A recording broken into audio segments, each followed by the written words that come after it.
angular, casus, opulent. If you aren't familiar with those terms, congratulations, you're just like me. I just want to know, does it taste good? Well, luckily I found First Leaf, the only wine club that's based on your taste.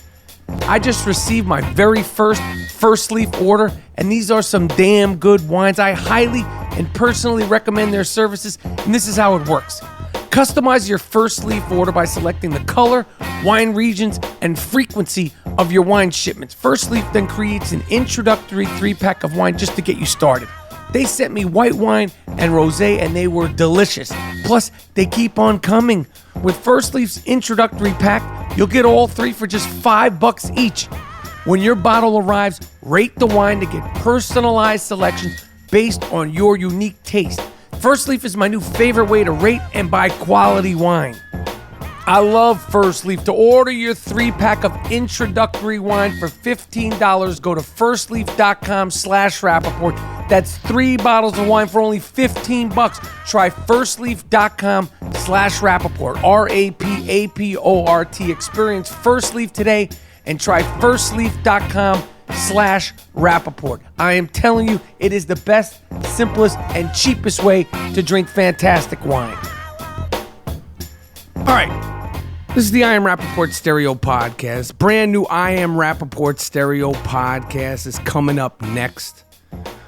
And first of all, apologies to anybody who follows and looks for information, insight, and in the winning ways of the fantasy football follies. We had a personal issue come up. First, it was some technical issues. Then we had an actual personal issue. We'll explain it to you. We apologize.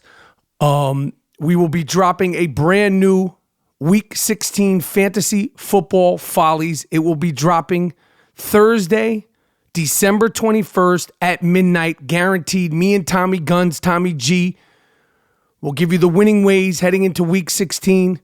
I'm proud to say that one of our guys, a Fantasy Football Follies listener, won the DraftKings Barstool Common Man Tournament. A Fantasy Football Follies I Am Rapaport dude won $10,000.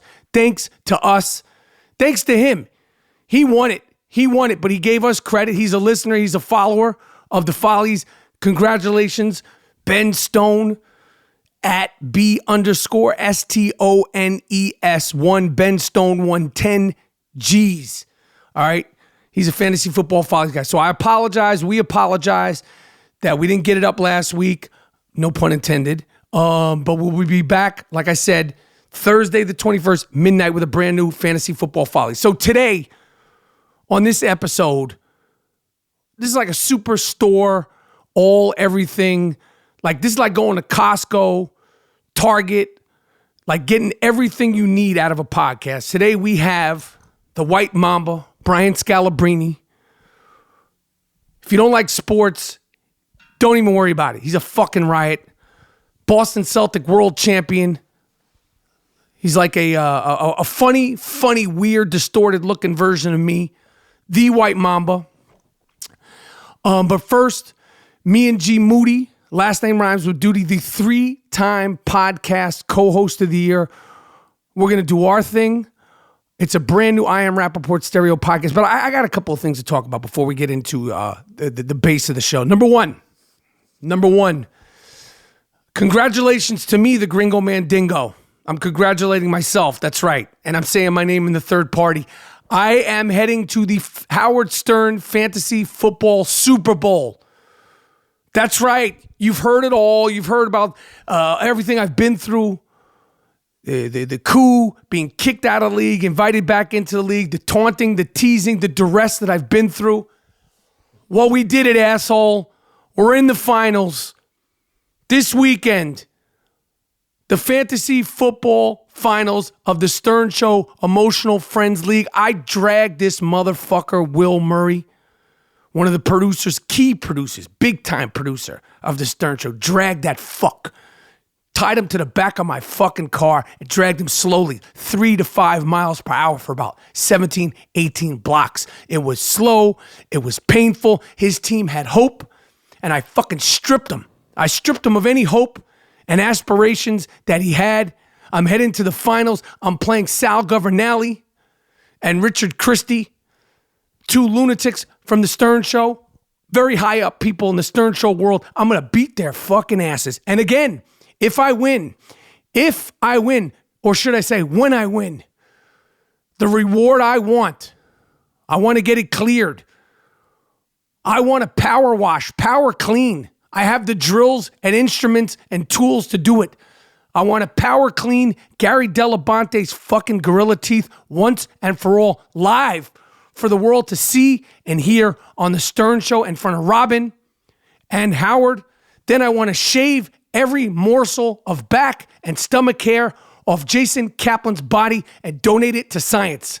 That's the kind of man I am.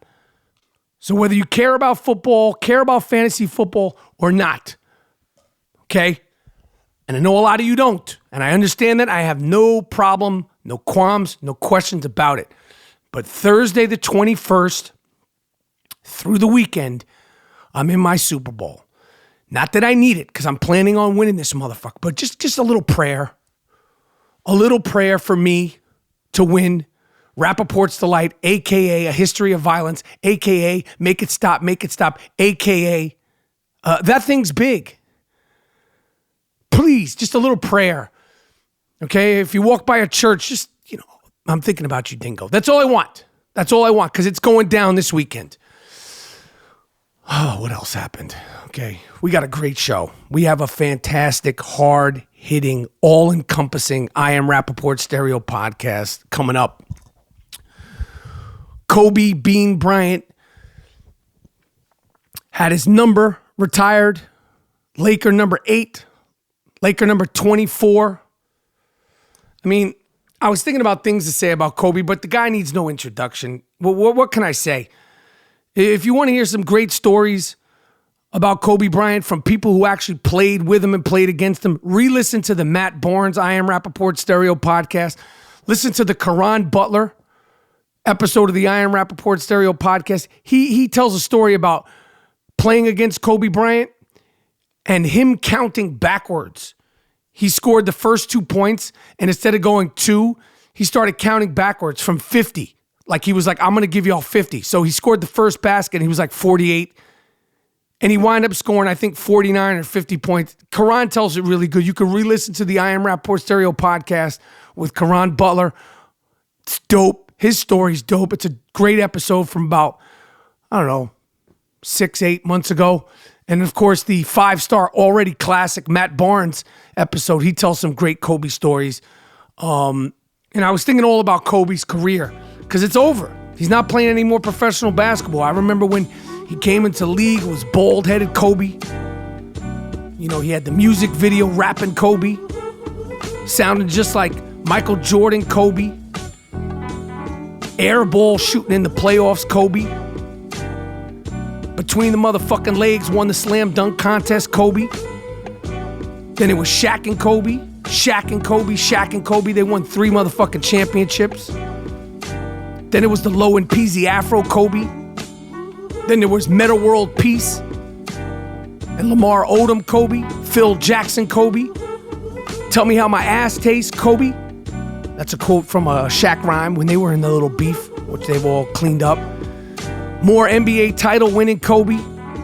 Broken finger Kobe. Matt Barnes, ball fake to the face Kobe. Solo Kobe, 2 more motherfucking titles Kobe. Broken finger Kobe. Broken wrist Kobe. Black Mamba Kobe. Torn Achilles walking off the motherfucking court. That shit don't hurt Kobe. Coming back from that injury like what, Kobe? 60 points in your final game, Kobe. Kobe Bryant, Mamba out, Kobe. Number 8, number 24 is retired. Kobe Bryant, Kobe Bean Bryant. Iconic, one-of-a-kind, killer instinct. Yo, shit, what can I say?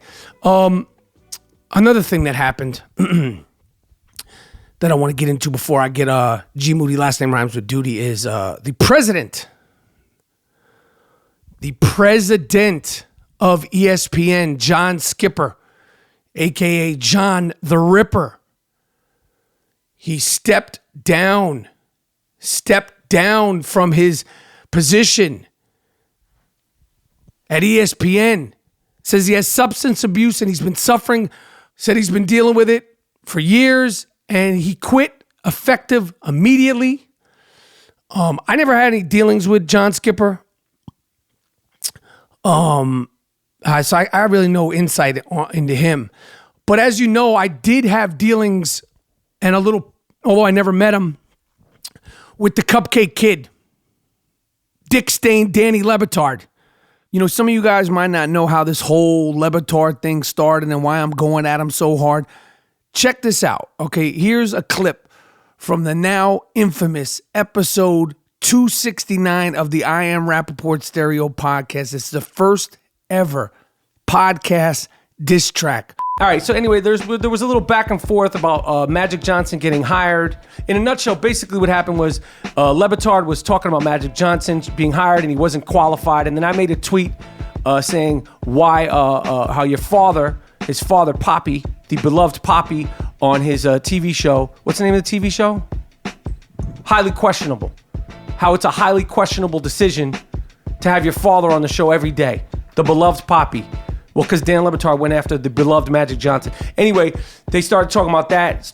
His cronies started saying I have herpes. I don't. I'm going to break that down. And they also said that I try to be black. Michael Rapaport came after my father. My initial instinct was to get defensive for about half a second. And then I'm like, good God, this is funny. Sure. Good God, this is funny that now we've got beef between Michael Rapaport and my father and the show. Here's what actually happened, since this hasn't been stated yet. Yeah. Stugatz texted me and said, send me some weekend observations for Rapaport. And I said, Stugatz, do not call him herpes face like Mike and Roy have been doing all weekend. I feel like that's a bad look for him, for them and the show. I feel like don't call someone herpes face multiple times. I mean, it was a big red splotch. What if it was like skin cancer or something? That's what he was saying, actually. Okay. These motherfuckers are chumps. These motherfuckers are deceitful. These motherfuckers basically had me kicked off of ESPN on some sucker shit. If the only real collateral damage of my quote-unquote race controversy that made me a racist last week gets Michael Rapaport banned from ESPN for actual racism, that's amazing. Like that is performance art. It's like, woo, that's like playing with race and then ta-da! Like white guy who really loves black people, in a way that he does a Tribe Called Quest documentary and kind of seems like he wants to be black, I think. That he would do that.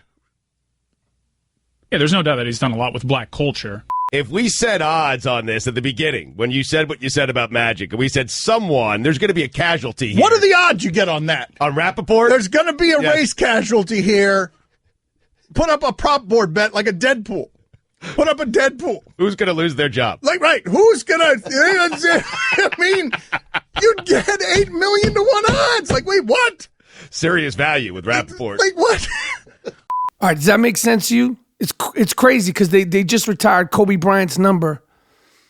And this whole thing was started about me defending Magic Johnson because this motherfucker was trying to say he's not qualified to be the GM of the Los Angeles Lakers.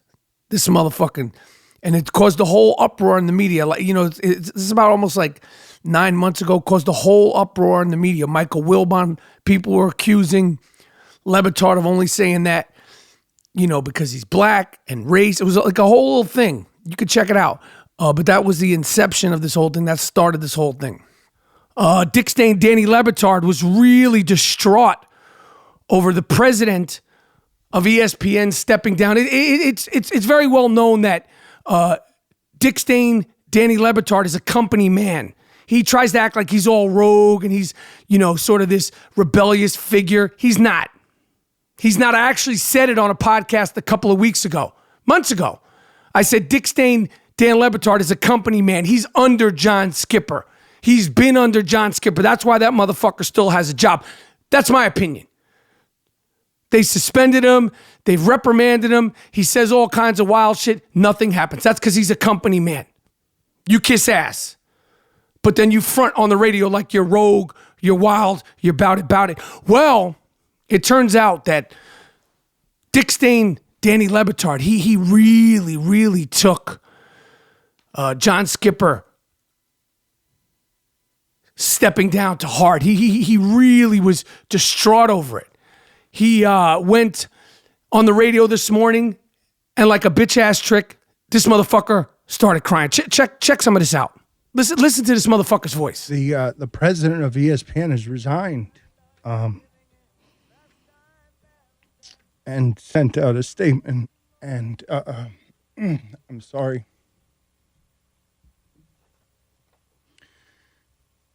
I just want to know that he's okay.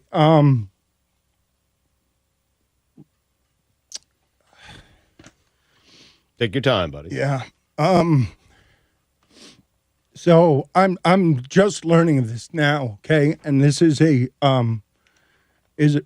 is the reason that I work here. And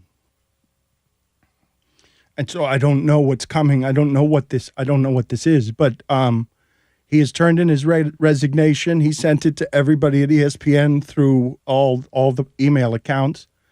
And he said, I'd like to share a statement I'm issuing today, as well as one from Bob Iger. It has been my absolute privilege to serve as president of ESPN. Sincerely, John Skipper. This is this motherfucker's segment called Straight Talk, where he tells it straight. He tells it like it is. Listen to this bitch-made motherfucker crying on the air. This is a true blue company man. Bust him. I know I look like it and sound like a fool right now.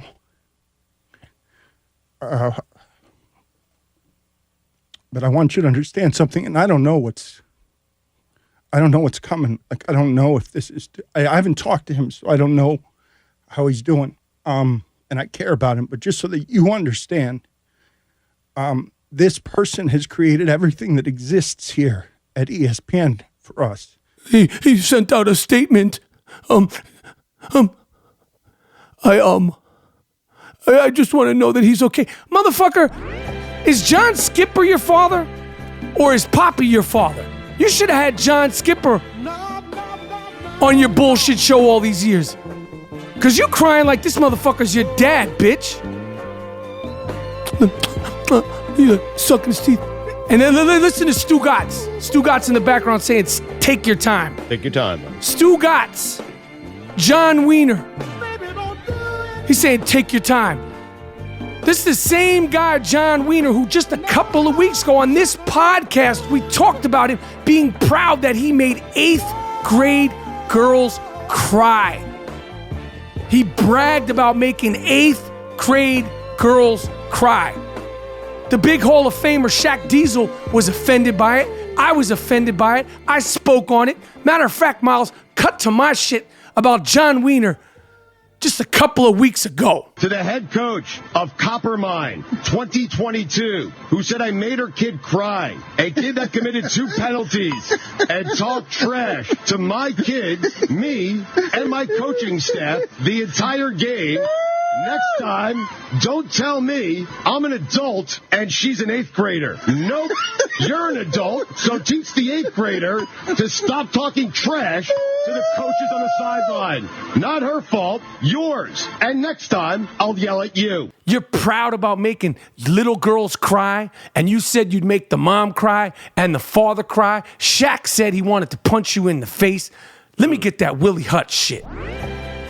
Now this motherfucker's like, take your time.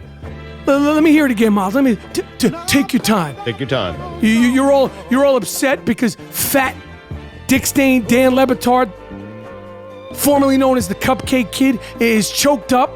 That his boss, who's kept him employed for all these years, is crying on air like a fucking hoe. Biatch. You crying? Matter of fact, Miles, let me get that cry. I'm not even giving this dude that Willie Hutch. Let me get that cry. Yeah, you hear that cry. That's a Moody beat right there. When a motherfucker's crying on air because he knows the gig is up. I'm sorry. You get that cry. You hear that cry right there. Listen to that. He's like, I'm just, Sorry. listen, I know acting. I know good acting and I know bad acting. This shit isn't even Showtime After Dark acting. This isn't even skin flick, softcore porn acting. This is fear. This guy, I know why I work here. Listen to this bitch ass motherfucker. I didn't want to work for ESPN. I wanted to work for this man, okay? You don't know what's coming. You don't know what this is, motherfucker. Because you know this motherfucker, John Skipper, kept you from getting fired, biatch. This guy's faking jacks, man. This guy teasing people. Hey, this motherfucker's going to rehab for 30 days. He didn't die, motherfucker. You crying? You crying? You knew he was on that booger sugar, motherfucker. If he's such a close friend of yours, anytime I've been with anybody, friend, relationship, and they've been on that shit, you know. Maybe it's your guilt. Maybe it is your guilt that is bringing you to tears like a bitch-made motherfucker. What happened to all the boisterous shit talking you've done for all the years, motherfucker? You're not talking any shit right now. You sounded nervous on the yard. You sounded scared on the yard. And he did it because of how he cares about minorities and their causes. And so every success that we've had, I didn't want to work for ESPN. I wanted to work for this man, okay? And so I'm just sort of shocked and hurt and scared, not for anything material, just scared because I want him to be okay, because this is not going to be a fun storm, whatever comes next after this. And so I am sorry I'm reacting this way, and I don't know what damage I'm doing in reacting this way, but so that's straight talk. So that's where we are. You didn't want to work for ESPN, you wanted to work for this man? Well, the motherfucking party is over, motherfucker. You're not well liked. Trust me, a lot of people are going to be laughing, cheering, when your ass finally goes. Stop trying to create sympathy and compassion for you, motherfucker. You're a dick. John Wiener's a dick. Your punk-ass producers are dicks. And you get what the fuck you got coming. Stop crying. Man the fuck up, man. Tighten your motherfucking garter belt up, fat boy. I'm shocked and hurt. I'm scared. You know what? I need one of the listeners of the I Am Rapaport Stereo podcast to get this in script form. I'm gonna perform this shit better than him. That's what I'm gonna do. We need to get this written out, and I'm gonna perform this better than this fat motherfucker. Because I'm better than you at acting, I'm better than you at talking shit, and I'm better looking, motherfucker. You look like shit. You didn't take heed to my advice that I gave you about a year ago when I said get yourself some blue astringent and fix your fucking face. You didn't listen to me. Trust me, this is a company man pleading, copping pleas, faking jacks. Done with this motherfucker. Yo, we're getting into the I Am Rapaport Stereo podcast. Me, G Moody, last name rhymes with duty. Bryant Scalabrine, a.k.a. the White Mamba. It's the White Mamba, White Mike segment of the I Am Rapaport Stereo podcast. But first, let's get into it with G Moody. Let me hear some funk. Let's go.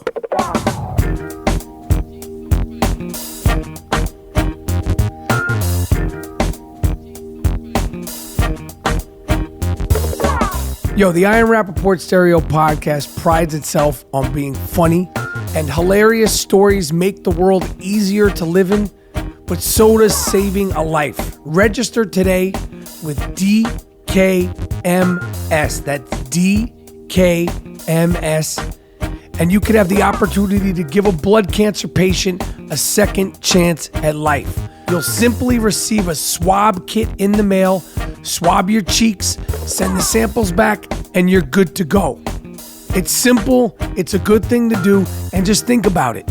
If you become a donor, both you and the patient that you will save will have the best story to tell. All right, register today at dkms.org for free. It's free. You get a free swab kit or text Barstool, BARSTOOL, to 500555 for more information. Okay? Go to dkms.org for a free swab kit or simply text Barstool, BARSTOOL, to 50555 for more information. It's a good thing. It's a smart thing. It's a generous thing. I'm doing it. You should do it too. For the third year running and still gunning, the 2017 podcast co-host of the year, Gerald Moody. Last name rhymes with dude. He's the black Ed McMahon to the white Arsenio, podcast co-host of the year again, yo. Complete three-peat. No, he can't be beat. That's right, he did it again. It's an incredible feat. I'm talking G-Monette, G-Monette, G-Monette, G-Monette. Always ready now. Come on. G-Monette, G-Monette, G-Monette, G-Monette. Always ready now.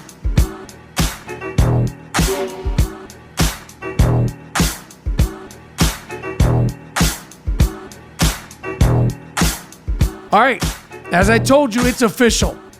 Congratulations, G Moody. Last name rhymes with duty. They're now calling you 3 Monetti. So it's It's good. That's good. I'm Doc Severinsen, Paul Schaefer, and Ed McMahon all mixed in one. yes, the greatest podcast co-host in the history of podcasting. Now, you said that if you won the Third. podcast co-host of the year, you were going to retire and go play baseball like Michael Jordan? Yeah, I'm finished. I'm going to play stickball. Okay, Yeah. great. All right, so if you don't know, this is the I Am Rapaport Stereo Podcast. We have new listeners week after week, and I can't tell you how much I appreciate the love Yes, me too. and the support. If this is the first time listening to me and G Moody rock, just know that this is the only podcast that prides itself on no fact-checking. Yep. No fact-checking. My name is Michael Rapaport, I am G Moody. a.k.a. G Monetti. My name is Michael Rapaport, a.k.a. the Gringo Mandingo, a.k.a. White Mike, a.k.a. Mr. White. Folks, if you find that offensive, you can hang up. Yeah, hang up. If that's offensive to you in 2017, Get away from us. sorry to offend you. Yeah, everything is offensive. If that's offensive, you don't know what the hell you got coming to you. Yeah. Everything's offensive in 2017. People are offended about my Twitter when they don't follow me, but they read my Twitter. And I say, beat it, bish. What happened? What lately? It's just in general. Like, they're offended. I'm like, you don't even follow my Twitter, but you're reading my Twitter feed. Right. So if you find what I wrote offensive to the world, well, now that you're talking shit, I'm going to come at you. I'm going to come at you. Your dog, your cat. The cross-eyed son. And if your kid's bucktooth, I'm going to talk about him too. You don't have to follow me. I know. Motherfuckers, I be reading. Motherfuckers be writing soliloquies to your ass. Yo, it's Twitter. We not in a fucking relationship. I know, man. You sending me poems and your thoughts and asking me, why don't you feel like that? And I want to we get don't you. care. Yo. It's a lot of times it's girls and guys. It's male feminists. Like, the interview with Charlemagne the God. Yes. Great. That was great. And you know what was great about Peace to it? Charlemagne. Peace to Charlemagne. Because he's a shit talker. Like, people expect if you're on Twitter, social media, or if you have some sort of celebrity, you're supposed to be like the Pope. Like, purebred. Yo, you don't have to follow me. You don't have to listen to the podcast. You don't have to watch my Instagram stories. And if you don't follow me on Twitter and Instagram and you popping shit, I don't know what to tell you. Yeah, You're man. making the choice to be offended. Fuck you, Pete. Yeah. It's not the place for that, man. Rest your nerves, man. So, as I told you on this episode, I went up to Boston. Big support up in Boston. Lot of fans up there in Boston. I want to give a shout out to Boston. We haven't done a live show up there. We got to do it. I went up there to go see the Celtics play. My man Bryant Scalabrine, Scals. who I rocked with during the Big Three. They call him the White Mamba.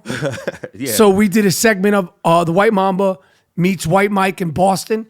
And Brian Scalabrine, when you hang around him, he was on that championship team that Kevin Garnett said anything is possible. Yeah. And most people think that they were saying anything is possible, like he was saying anything is possible, like you could be in the championship and I won. I think that Kevin Garnett was saying anything is possible. If Bryant Scalabrine could be in the fucking NBA, anything is possible. Right. Scals is good, man. Scal is good. I got to break his fucking balls because, first of all, he didn't get me the courtside seats that I was fortunate to have. My man Ty did. He didn't give me the internet password to the new Boston Garden. I had to pay for it. He's like, I'm up there. Like, he's like, yo, I'm going to pick you up, but can you walk 4 blocks down? I'm like, motherfucker. I'm going to pick you up, but walk. And it's freezing cold. It's not like, oh, it's a spring day. I'll go for the walk. Right. But we had a good time. And I got to sit courtside for the Celtics game.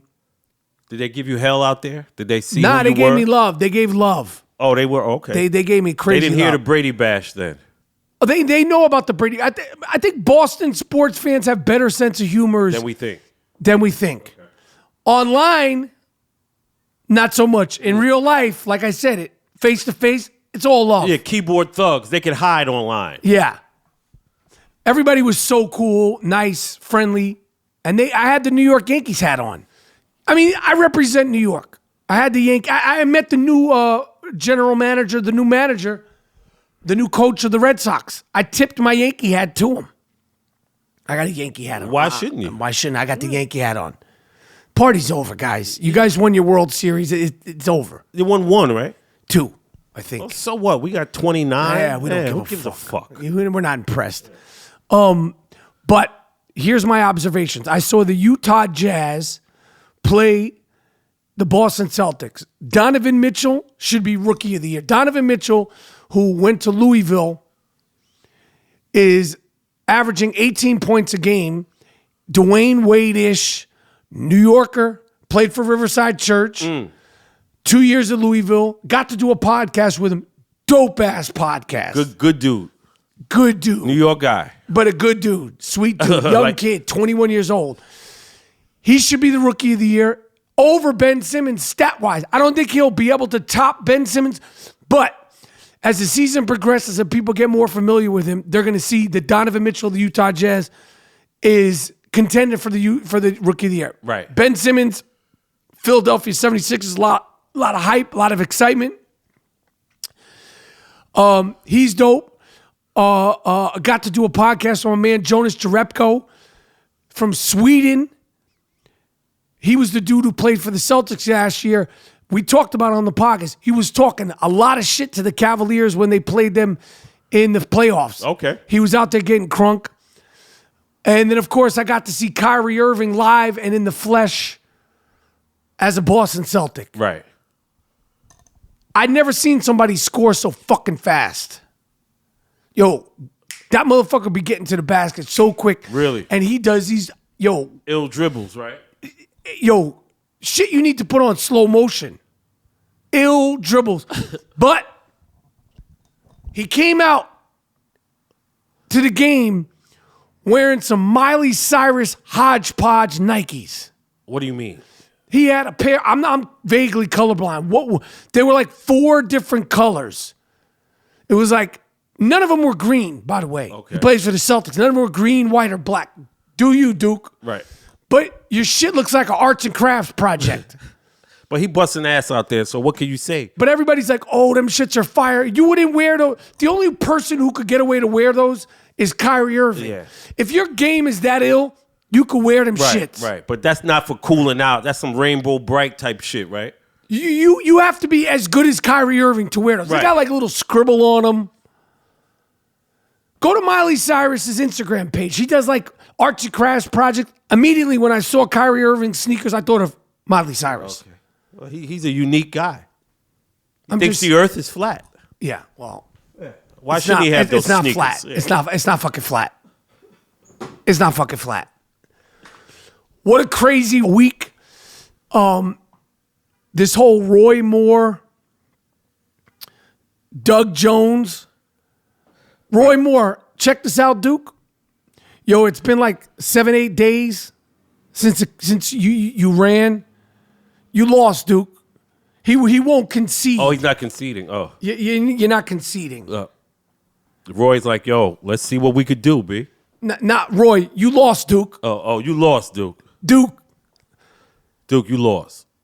my man, you lost. You're not winning anything by saying you didn't lose because you already fucking lost.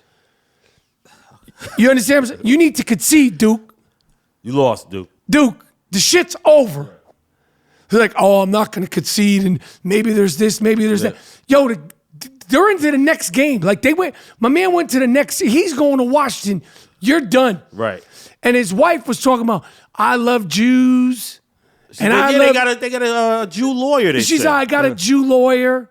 Well, now your fucking Jew lawyer, hopefully, that high-priced Jew lawyer that you were so proud about could do something about these sexual assault cases that are lingering. Because you was fucking with young girls, Duke. And when you got sexual assault cases all over the country that are just coming in droves, the best thing you could do is have a fucking Jew lawyer. Happy Hanukkah, you cocksucker. A lot of people were requesting we talked about the blowback from that kid, Keaton Jones. Yeah. Everybody knows who it was. He was bullied online. But he was saying N-words to motherfuckers. I don't blame him. When you look at the parents, the father's a white... The deadbeat dad is a white supremacist. Yeah. The mom's got pictures of herself with Confederate flag. He got it from them. Not to say that he shouldn't be old. He's a kid. He's a kid. But that is going to be like something like the world never forgets, the Instagram thing. Right. And the blowback of that and how everybody jumped on it. And then, I mean, white, black. That's Danny Aiello'd him in the last podcast. Yeah. Yo, some things we gotta fact check, man. Because we gotta vet these motherfuckers because that was fucked up for us to go at this dude and say, and people gave money to a hustle. The mom really put that video together and was kind of coaching this cat. So that was a GoFundMe hustle, and she got 50 grand. Right. Yo. And the fucked up thing is, you could already see that kid's life. He gonna have a tough. There's plenty of kids that have tough shots. Yeah. But it's just sort of like indicative of the year of 2017. Very 2017. They did that whole Keaton Jones thing was very 2017. Yo, Black Thought. Oh, we have to, yeah. Oh, MC from the Roots. You say your thing, I'm going to say mine. Dropped a freestyle on Funkmaster Flex. For those of you who don't know, Funkmaster Flex is an iconic New York DJ, personality, producer. Radio personality, yeah. And for those of you who do know that. And it seems like the whole world and Twitter, again, this is a good thing, part of Twitter, they were all hipped to this 10-minute freestyle that Black Thought did on Funk Flex. And for a lot of people, it was like the first time they heard of him. And I say good, because the old school dude to me is like, this motherfucking Funk Flex has been doing this for years. Black Thought from the Roots, who's on the Fallon show, has been doing it for 20 fucking years. Freestyling, rhyming. If you never heard DJ J period, first of all, you should check him out. He got ill mixes. He got like a Tribe mix. He got a Nas mix. He got a Lauryn Hill mix. But he has a Best of the Roots mix. J period. Look him up. Smacker. And we talked about it before. He's got an old James Brown mix with Black Thought rhyming on it. Yep. Which is nuts. So for all that, people that, never heard of or never paid attention to Black Thought. It was illustrated. For me, when I saw that, it kind of separated. I'm sure he doesn't realize. He probably didn't realize what he was doing, but he separated hip hop, real like authentic MCing and rapping, from what's being presented as hip hop today. That really, if you don't even like hip hop music or you don't know anything about it, and you were to view that video, you couldn't. You have to say, man, wow, look at that. And to me, it was like Picasso's Guernica. It was a man who has spent hours and hours and hours perfecting his craft, studying his craft. Yeah. Hours and hours studying the culture. Yeah. That guy's an encyclopedia. And to me, that was like he perfected his craft. Like the craft of MC and the craft of rhyming is like the craft of playing the drums, playing the clarinet, playing the flute, playing the cello, being an opera singer. Like this dude and a lot of dudes, they take it the same way. It's like an instrument. Right. And when you watch that Funk Master Flex, Black Thought freestyle, you go, that is artistic, and this is a man who perfected his craft. Now he's gonna keep going, and he'll keep perfecting and keep growing and keep growing.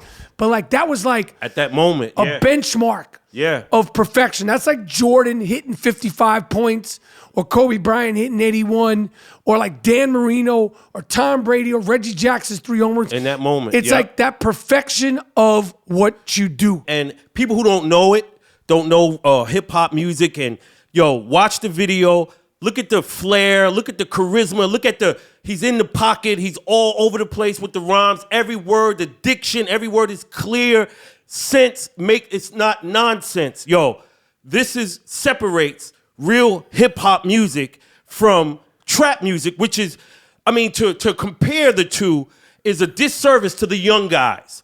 It's a disservice because it's like, that's not, what Black Thought did is clearly not what we're hearing on the radio. No. It's so you can't say what you hear is hip hop if you see Black Thought doing that. No, and MCing, and also, like you hear my voice a little fucked up. Like for me to talk for 10 minutes straight, like if you're doing like a 10-minute monologue, that's taxing. Right. Just the physicality of it. Right. The fact that he rocked 10 minutes nonstop. Some people were saying some of it was written, some of it was freestyle. I don't give a fuck what it was. Right, that you could hold that like that. That dude has so many songs and rhymes in his head. His catalog is so big. Right.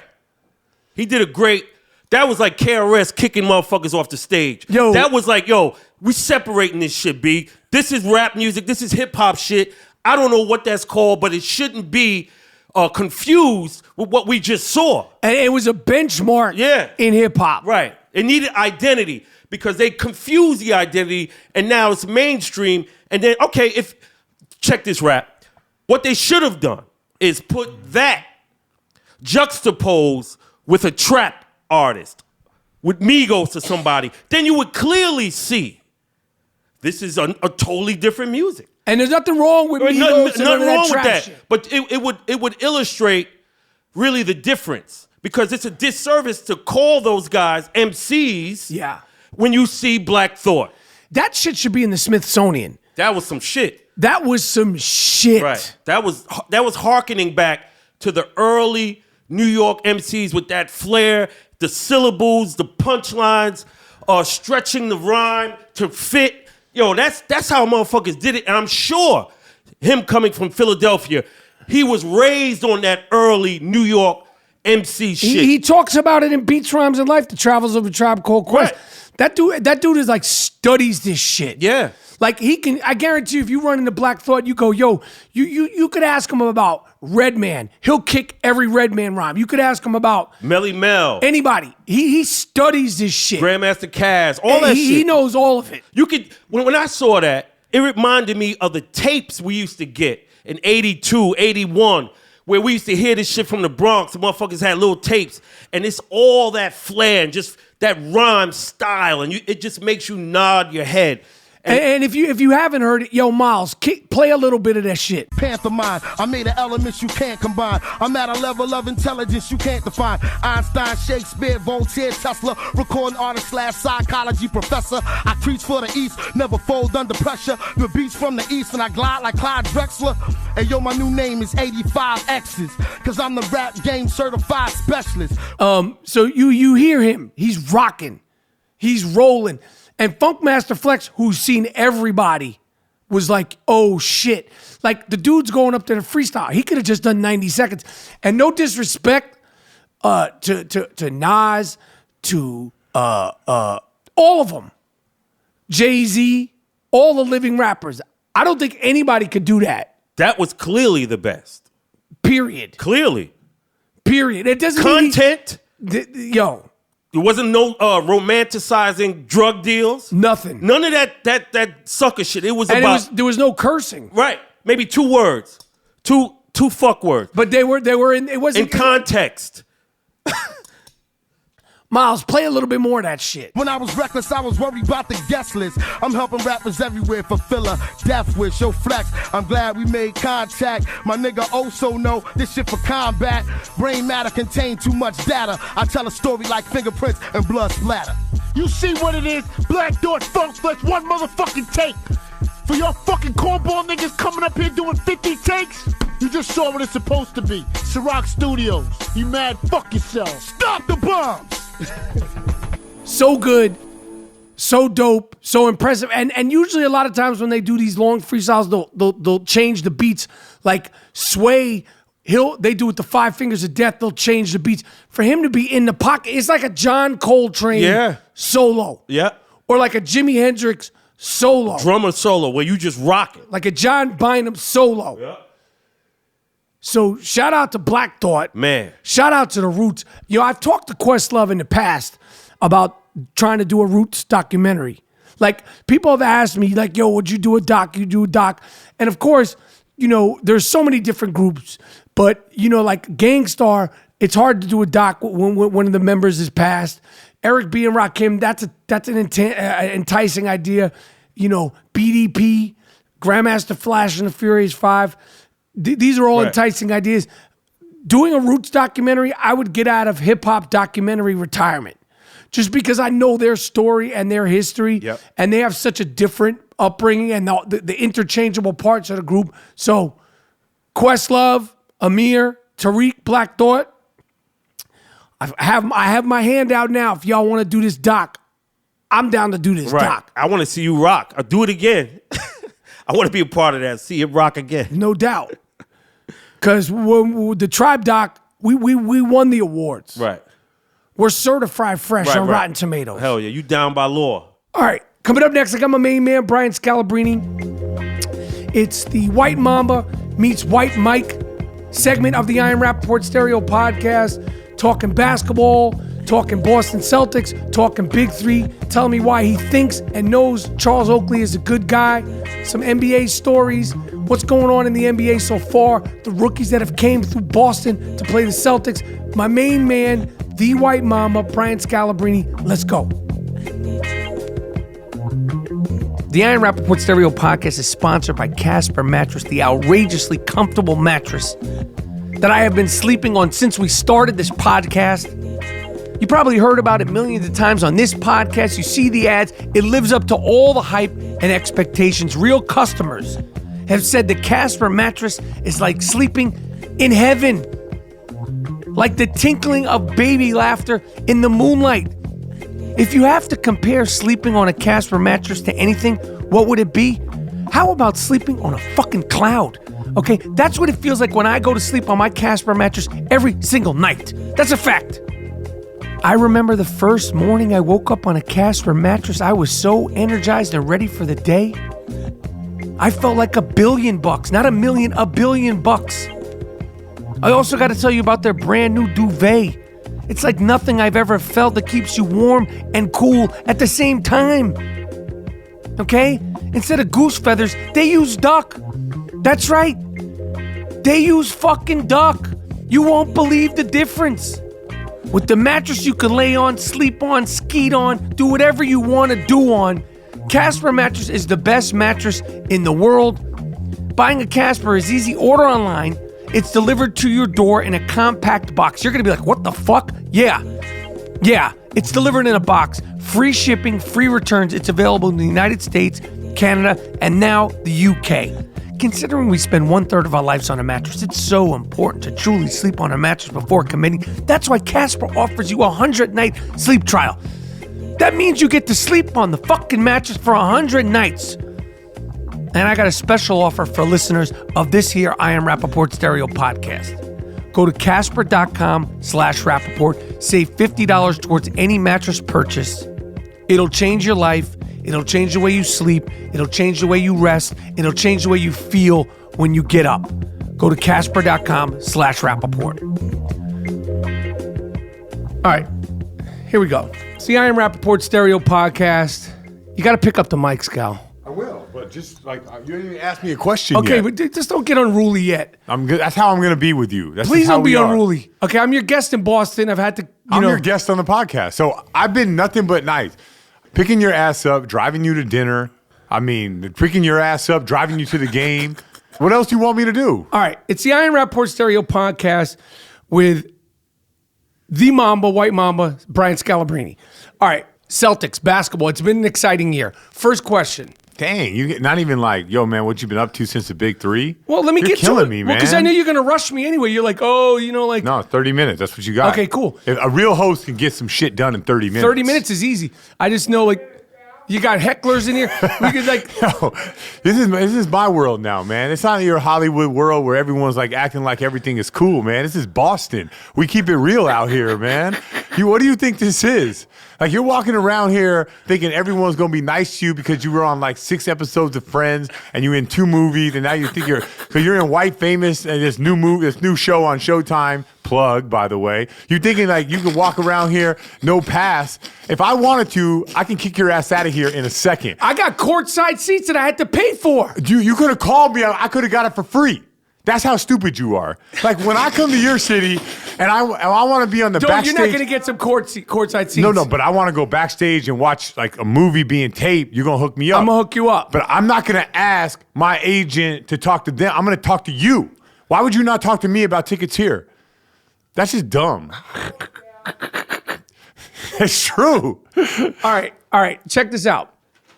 All right, so big 3. Next season, we're back. The games are live. Yep. Now, I think you had a less than impressive season. Till the end. You weren't in Seattle. You know, my best game was in Seattle, which makes me start to think that maybe you shouldn't be around if I'm going to play well. Now, are you staying in shape? Because you had to sort of get in shape. No. I was playing 11 minutes a night. I'm in shape.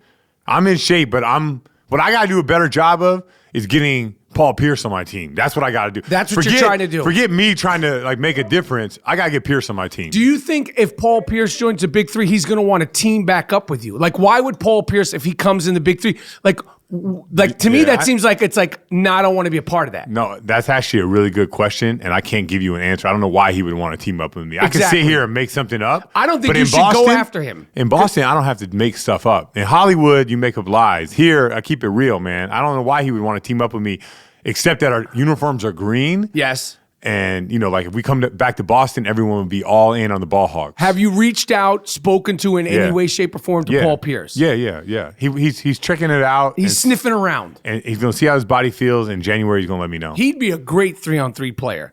He'll be, whatever, you name it. 1 through 5, 1-on-1, 2-on-2. It doesn't matter. He's a great player. And he's sick. But I'm saying for that, because he aged well. His basketball aged well because he was never like Mr.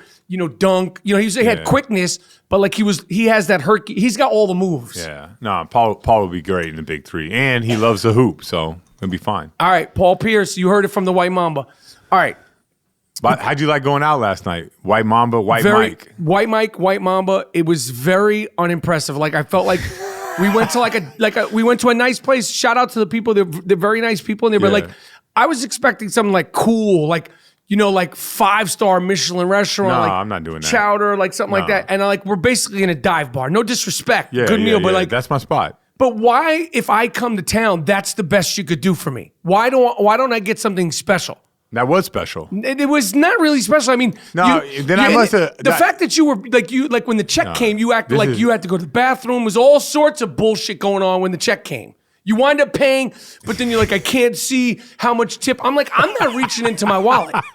I'm not reaching into my wallet. It was dark, and I need glasses when I read. I ain't gonna bring my glasses out. Do you have reading glasses? Yeah. Do you think when you play the Big 3 next season, you're gonna have goggles? Because you in goggles would be must-watch TV. I ain't reading anything while I'm doing what I'm playing. I'm just hooping. Okay. No, let me just say this though. You can make that stuff up if you want. The check thing, you make that up. But when I look at you, right? Yes. And I think like I'm taking my boy Mike Rapp out. Yes.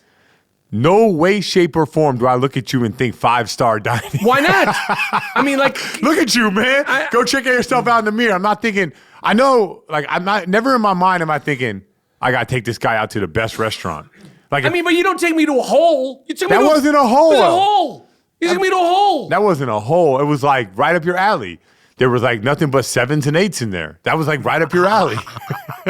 You want to go to places that are 10. You ain't a 10. I want a special spot, man. Like, I want a special. Then you should have hung out with the Jazz and went to Strega Strip. I mean, listen, the Utah Jazz were like, yo, we're going to like. Yeah, I know. And I'm like, I'm rocking with Scal. And then I'm in a diner. I'm basically in a diner. It wasn't a diner. It was diner-ish. Yeah. I mean, I wanted to be appropriate, like to what you are. Now, you a 7. I give you a 7. You got on the custom jacket, the custom suits, and all. So you have to get these made. Like, do they stitch inside their white Mamba or Scal? What they put Scal. They put Scal in there. Yeah. Wait, let me see. Scal. So that's a custom jacket, a one of a kind. Yeah, I mean, obviously. Let me see. They put Scal in there. You can get the. Why don't you get Mamba? Like, why don't you get Mamba put in there? I mean, Mama's like an alter ego that I use once in a while. But when I wear the suit and I'm here at the game, I'm Scal. Okay, fine. Yeah. All right. This season, basketball. Finally. That's a proper introduction, by the way. Great job. That's good. I mean, the people, listen, we got 30 minutes if you give me that. The people have been dying for the White Mamba podcast. They've wanted it for months. It could be a road show. Were you at that crazy game, the Gordon Hayward game? No, because those are national games, first game, so we stay here unless like I'm already on the road, but I was not there. What has been the sort of after effect, like of that for the team, for the Celtics? Because if people don't know, Scal is the broadcaster. Yes, I'm an analyst for the Boston Celtics, for the TV station here in Boston. You analyze basketball. I mean, that's all I do. Okay.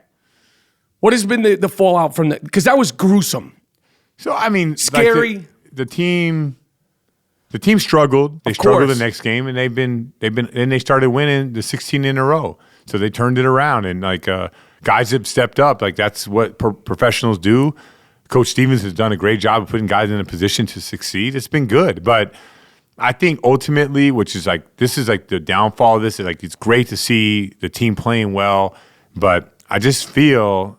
You can't get over that hump unless you have Gordon Hayward. That's right. How. But I do feel that if he's out this year, the silver lining in all this is like guys got a chance to play and develop, and that's what you're seeing right now. Even though if it's championship or bust for you, then it's really disappointing that he got hurt because he is exactly what this team is missing. Another player to get to the lane and make a good basketball play, whether it's finishing, going to the rim, or pitching the ball out to a guy for 3. That's what he provides, and they have that in Kyrie. Al Horford's at times been really good at that, but you just need one more to beat LeBron or the Cavs. Kyrie, you've been courtside to watch him. You were articulating last night. We were saying like he's like, what did you say? He's like as if N1 mixtape and Rod Strickland and Allen Iverson. If N1 mixtape, Allen Iverson and Rod Strickland had a kid. Kyrie Irving is like that. Yeah. He has the handles of like all that. Yeah, like you mix that, you take like all the good in all that. You know what I mean? The shot, like Iverson when he's hot, Rod Strickland finishing at the rim. Iverson was a great finisher, but he only used his right hand. Rod Strickland used both, right? The N1 mixtape with the killer crossover and all that, but only the good part of it, not the bad part of it. Those 3 people hooked up. And boom, Kyrie Irving was spit out. Break down, like, watching him closely this year, what you've noticed. Like the biggest thing that you'll see, and this is something I've never seen before, is when he attacks a big, he goes nose to nose with the guy. What do you mean? Like, he goes straight at a guy. Like, if I was playing you and I want to go around you, I would take right or I would take left, right? Whatever. That's how you go around somebody. Kyrie waits until the last minute and he goes right at the guy. And when that guy makes like a twitch one way or a twitch another way, he's going to counter that. And that's something I've never in my life seen before. And he does it consistently. And you're going to see, you're courtside today. Just watch. I'm courtside today at tickets that you didn't help me with. Go ahead. Yeah, because you never asked. I'm just saying. If you ask, I got tickets from somebody else. It's fine. Okay, let's just stay focused. He'll attack a guy right into his airspace, and as soon as that guy makes a move, maybe that guy takes a step back, Kyrie will take a step back. My point is, that last like split second of a decision, that must go in slow motion for him. You know, like there's no way he can make these type of moves at the last minute without the game being ultra slow for him. And he's talked about it. He talked about in the fourth quarter how the game really slows down for him. And I mean, the proof is in the pudding. Just watch this guy perform down the stretch. Like the way that he moves, I've never seen anything like that. And I've seen some great players like Isaiah, like Jason Kidd was phenomenal. Derrick Rose was a freak of nature, right? He would just elevate and float by guys. I've never seen anybody that does this, attacks guys like this, finishes around the rim like this. I've never seen it before. Who are the other players this year that have come into the Garden that have impressed you? Lonzo Ball? Yeah, Giannis. Giannis. Off the charts. He had, in this building, he's had, if I'm not mistaken, it's either 36 or 38 and then a 40-piece. Is it his size? Is it the whole thing? The arms? He dunks from Yeah, he hits, he spins, he elevates, and then like most guys would just like lay up or shoot it. Like he's like elevating, like, oh man, there's the rim. Bam, smash on you. Al Horford's our center at times. He made Al Horford look like a two guard. And this is like their three man. He's like LeBron is the most physically impressive specimen in the league. Giannis is a close second. Is he going to be able to even get a jump shot? Because he gets to the basket so easily. I call it the Pearl Washington syndrome. Pearl Washington, high school, college, layups. It was like not a problem. So I don't think he never thought about developing a jump shot. Why do I need a jump shot if I keep getting to the basket? They keep saying if Giannis gets a three or if Giannis gets a jump shot, is he even going to need that? Yeah, I mean, to win a championship, to win an MVP, he's going to have to develop two things, right? One, he's going to have to develop somewhat of a jump shot, preferably off the dribble, right? If guy really sags off of him, then he can just pull up off the dribble. And two, he's going to have to learn how to make plays off of pick and rolls. And that's with the ball in his hands, not when he's a screener. He's been really good as a screener, but to ultimately be the MVP caliber guy, you got to be able to make basketball plays. He's great in transition. He's great out of the post because he can see over guys. But ultimately in this league, to be really good, you got to be able to run pick and roll. He can see over the defense. But if he's consistent on the pick and roll, the league is through. It really is over. He's that good. Yeah, like there's something to be said about guys who can physically dominate the game. There's skill like Kyrie and Steph Curry, but like the Kevin Durant's, the 6'11", 7 foot can handle that. The LeBron James, the guys bouncing off him, like the guys who physically dominate the NBA. Russell Westbrook's another one. James Harden, I'd say another one. Kawhi Leonard's another one. Those guys you have problems with because if their skill ain't going, they can still just body you up and get an easy basket. They still physically can dominate the game. It's not all based off of skill. I got you. So they're like, there's really good skilled player, and then there's another level, and that another level is guys who dominate the game physically. Is the NBA Eastern Conference back? Because it's been so, like growing up, we're not back. No, the East? I'm saying the East are like the Knicks, the Celtics, the Sixers. That was like growing up. Those were the teams. The Knicks are bad, man. No, what are you talking about? We're bad. We're 12-12 there. We're way better than we were last year. Do you know what they're at this point at last year? You had the same record. Yes. You know how many road games they played? Not many. They played 10, and 2 of them were against Brooklyn, and they've won 2. They're 2-8 on the road. So the schedule was real. Go look at and right now everyone's like Knick fever. I love the Knicks, but But I love Porzingis. Don't get me wrong. I love Porzingis. How good is he? Oh, he's unbelievable. But January is real for them. They have like a Big Ten tournament, the Big East tournament, the Grammys are coming. Like they're gonna go on the road. Then we have this conversation. But you can't. They have Sacramento has more road wins or the same road wins as the Knicks. But you're not saying that about Sacramento. They're taking care of business at home.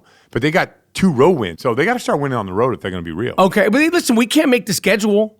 No. But if that's the case, they should be like 20-6. All right. With all these home games. I'm trying to be optimistic about my Knicks. You know what I mean? You can do all that all you want. You got to sometimes dive into who you're playing, when you're playing, back to backs, road games, home games. Are you winning on the road? Are you winning the tough back to back on the road? Then you're good. That's when you're good. Right. Before you do that, you're not good. I got you. Knicks Oakley. We got to hang out with Oakley. Best. Tell people what Charles Oakley's like, ex-player to ex-player. So Charles Oakley keeps it 100, first of all. He'll call anybody out in the league. I love that. I do love the fact that he keeps himself in incredible shape.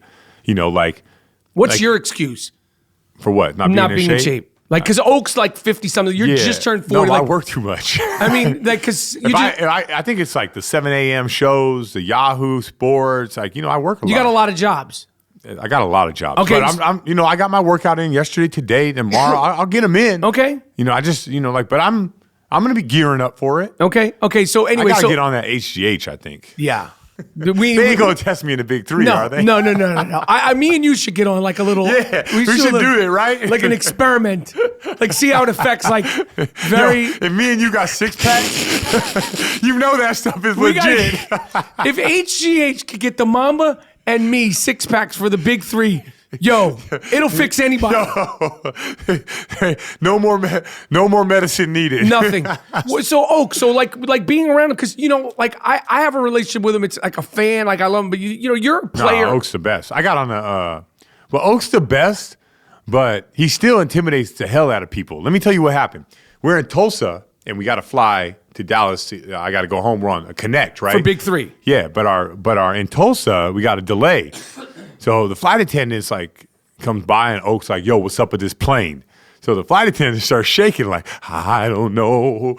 And then so he goes back and he's like, Oak says, yo, if I want to get off this plane right now and drive myself to Dallas, I can do that, right? And the guy's like, do you have luggage underneath? And Oak's like, yeah. Well, you can't get your luggage. Oak said, I'll climb underneath the plane, grab my own luggage. And once again, the flight attendant was shook. So even though Oak is a great guy, he still has that intimidating factor. Just the way he looks, his disposition. It's just the way he talks to people. He's intimidating. Even if he's like, yo, what you think LeBron's gonna do next year? Even if it's like, excuse me, like if he's asking for directions. Yeah. Yo, where's this place at? It's like, oh man, I don't know. Right. So he was a big man. You were a big man. You were one of the sort of original, because you're 6'9" or 6'9". 6'9", yeah. Okay. Oak was like, he didn't leave the paint. You started stretching. Now you got guys in the NBA. Joel Embiid, he was all over the damn TV today. Is the old-fashioned big man gone in the NBA? Is that probably, but I think it's not because Joel is 7'2". Yeah, he's massive. But I just think it's because of the rules and the way the rules are. Explain it. Like if you're allowed, like back in the 90s, it was really smart to throw the ball into the post because on the perimeter, they would hand check you. So if you're not allowed to touch somebody on the perimeter, then what is the best play you can run? Like if you still watch now, like guys are battling underneath, but on the perimeter, they're pretty much allowed to do whatever they want. You can't touch a guy. So if that's the case, then pick and roll becomes the name of the game. So if you're going to run pick and roll, you got to have the floor wide open, which you need shooting to have the floor wide open. The name of the game now is pick and roll. And unless the rules change, it's always going to be that way. And what you basically want to do is put 2 on the ball and then move the ball and find an open guy for 3. If you close out on a guy and he drives the ball to the basket and he collapses the defense, then you can dump off or kick it out to 3 again. And that's how teams are playing now. And that's the smartest way to play based on the rules. Now, if the rules change, then we might see guys who can post up again. But go watch like when guys battle underneath. They don't ever call a foul. But on the perimeter, you like breathe on a guy and it's a foul. So the NBA is going to adjust to whatever the rules are. How much has that physicality changed from when you first came in the league to what you're watching now as a broadcaster? I mean, it's dropped off a lot, like a ton. I mean, not forget when I first came into the league. What year did you first come in? From 2001 to 2012, it's changed a lot. That's when you my played. career. Yeah. From 2012 to 2017, I think it's even got like 10 times softer from on the perimeter. But right now we have the highest skill level we've seen ever. Like every guy can handle the ball, every guy can shoot it. So we're seeing like the skill level is off the chart, and a lot of that has to do with you develop guys who run pick and roll because that's the best play to run. So everyone has to learn how to run it. Who's your favorite player to watch in the NBA? We had an argument. All time? No, right now. It's Ben Simmons. Why? Because you don't see that every day. You don't see the unorthodox, non-shooting guy dominate, and he's an unbelievable passer. I mean, I don't want to jump on like keeping it real, right? LeBron is the best player, right? Right. But I'm not jumping on that. we're not stating the obvious. We're not stating the Durants, the Westbrooks. No, Ben Simmons is my favorite player to watch. Yeah, he's a 6'10" guy that plays point guard. He can't shoot. He's legit 6'10"? Yeah, he's legit 6'10". He's an athletic freak, finishes with both hands, He has no rhyme or reason when he elevates. He can jump off the right foot, finish with the right hand on the left side. It doesn't matter. I love that about him. And he passes the hell out of the ball. Right. I agree. I see that guy is... A lot of people don't believe that. A lot of people think his shooting is eventually going to come back to bite him. I don't. I'm not one of those guys. He's a rookie. This is a really good rookie class. Yeah. There's a bunch of them, but he's head and shoulders like, that guy is an all-star. I think that, yeah. But I like you've been wrong, I've been wrong. But I just when I watch him, I grin when I watch him because it's the way he played. I just love the way he played. I wish I could watch that every single night. I can't. I love watching Embiid. I love watching Giannis. I love all that. But just like Ben Simmons is so different than the rest of them. I agree. You've seen most of the rookies this year, a lot of them. De'Aaron Fox, he had an okay game against the Celtics. What did you notice about him? Probably the fastest guy in the league. Maybe the fastest guy of all time in the league. All time as a rookie. Like, he's faster than John Wall. Jason Kidd is like my guy. I think De'Aaron Fox is the fastest guy the fastest guy with the ball to ever play. That you've ever seen? Ever in my life seen. His legs are blurry. They're blurred out there. He's unbelievable. I just never seen anything like that. Now, John Wall is fast and dominant and powerful, but I've just never seen when he puts on the Jets. It's like I've never seen that before. What about? That's cool that you're saying that. You seen Iverson in his prime, Jay Kidd. That doesn't mean that he's going to be great. Yeah, I think he is going to be really good. That's just one aspect of his game. These kids are. These kids are so freaking young when they come in. And, you saw the Lakers, Brandon Ingram. Last year, he looked like a WNBA player. I said it publicly. I'm saying it now. He looked crazy. Boom. He's improved now. He still has a lot of improvement, but you definitely see like more confidence. What did you think of Lonzo Ball? I like Lonzo Ball. The hysteria of the Lonzo Ball it's thing. Stupid. It's all because of his father. Like, this kid doesn't do anything. He doesn't say anything. Right. Like, I don't, like, if it wasn't for his dad, he would never make the news. Right. Never. Like, just think about how crazy that is. Right.